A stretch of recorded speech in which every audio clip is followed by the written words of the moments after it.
I'm Rodrika, and we are in the Arboretum at Burton Constable Holiday Park. So it was established about almost 20 years ago by Mum's father, my grandfather, who founded the holiday park and the Arboretum, and who lives on in them both today, I suppose. Well, it's based on the connection with Burton Constable Hall, which is behind us, in the very distance you can't see. And each section of the Arboretum represents a room in the hall, or in some cases parts of the estate. For example, we're currently in the chapel, which is a section reflecting both the chapel in the hall and the family church at Marton.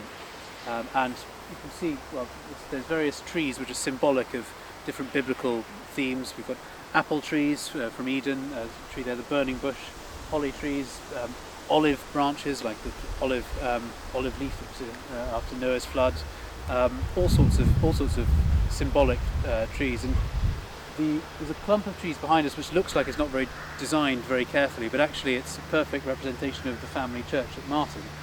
By scale, you go in and there's this open space which is a to scale version of the church at Marton, with different yew trees and lime trees representing different parts of the church. So it's a very thought through environment. We have the Chinese room with lots of trees from East Asia, the muniments room which is full of fruit bearing trees. It's really the blue room and the gold room are most obvious because they have the coloured trees, blue trees and gold trees. But it's all a very carefully designed scheme. What we'd love to do is to continue Grandpa's vision. I think that's the aim, which is a combination of restoration and continuation. So it's replacing trees that are died through natural wastage, either with exact same species or with species that are in line with the theme of the room from a certain part of the world, or with a certain theme. But there's also not just what we do with the Arboretum itself, it's how we bring people into the Arboretum. So we'd love to try and talk about the Arboretum more broadly and have connections with local schools to do tree identification tours, or we can, when the fruits from the muniments room ripen, we'd like to do sort of jam making sessions, and I'm sure that some of them will be absolutely disgusting, but it'd be quite fun to try out, see what there is. When the chestnuts come in, to have conker fights, and really, I think, enthuse people with a love of trees and the natural environment, which I don't think we really have anymore.